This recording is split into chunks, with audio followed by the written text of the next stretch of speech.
Watching monitors makes me drowsy. I need to stretch my legs. Thought we could both limber up. Cracking my bones again. Not cracking, Mr. Verger. Range of motion. It helps your circulation. Helps keep your joints from freezing. I don't care for it, Cordell. It hurts. Hurts. If that were true, we'd be making progress indeed. I can hire a chiropractor to crack my bones. You're a doctor. Not in the opinion of the Swiss Medical Board. Or the courts. The Swiss. And they say they don't take sides. Every day I'm reminded that failings can become fortune. I'm quite at home here. Even my most forward-thinking associates could never have conceived of the challenges you've offered me. Glad to hear, Cordell, because I have another one to throw your way. Even in my unfortunate state, you have kept me alive and kicking. And for that, I pay you, and for that, I thank you. Of course, it's my... So take another man. A healthy man. How long could you keep him alive if I wished to eat him one piece at a time? Oh, we'd start from the outside in, of course. Extremities first, dangling bits. Less blood loss, slower onset of shock. Would you want him conscious during the meal? Oh yes, most definitely. This will only immobilize you. I had intended to use a local anesthetic, but that little nip you took out of me earlier earned you a demerit. No knockout drops for you. I'd apologize if I were sorry. A lesser surgeon would demand a second surgical team, a catcher to the pitcher. But I have my employer's faith. Well, don't be fooled. This will be tricky work. Detaching the muscles, soft tissues, and nerves, well, that's the fun part. But connecting the vessels and restoring circulation in a timely fashion, please. Mr. Verger understands how far biogenics have come.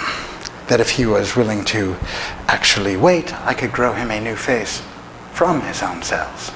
I'm willing to wait. But Mr. Verger says no.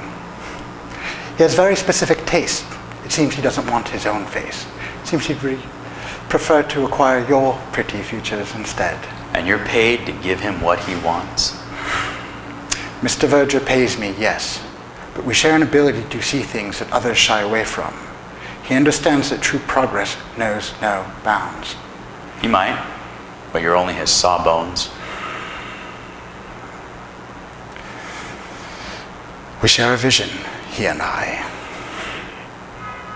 I really wish you could see the remarkable things we've come up with. I have a very special test subject, a pet, a Landra sow named Moreau. I'd love to introduce you to her before you die. Sorry about the noise. Mr. Verger was hoping you could spend your final day in self-reflection, but pigs get agitated when they're denied meals. Prolonged starvation tends to make animals sluggish, and Mr. Verger was counting on lively entertainment. Potassium chloride and sodium pentothal. I doubt Mason will find my quick and painless death very entertaining. Oh.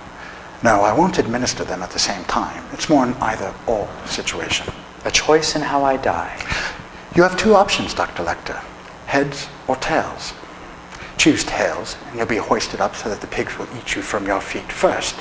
No anesthetic, but the loss of blood will likely kill you before they reach your thoracic cavity. If Mason has had his fill by then, I could give you potassium chloride to stop your heart. And if I choose heads? Heads, and you'll receive a general anesthetic. You'll be lowered to be eaten face first. You'll feel a slight tugging and jerking before losing consciousness. I hope you don't mind, but it's been a pleasure speaking with you today. It's rare that I get to talk to a doctor these days. A pity patient protection laws force you outside of the hospital system, Cordell. What happens, happens, doctor. But you have to admit, private practice allows for greater flexibility. Heads or tails?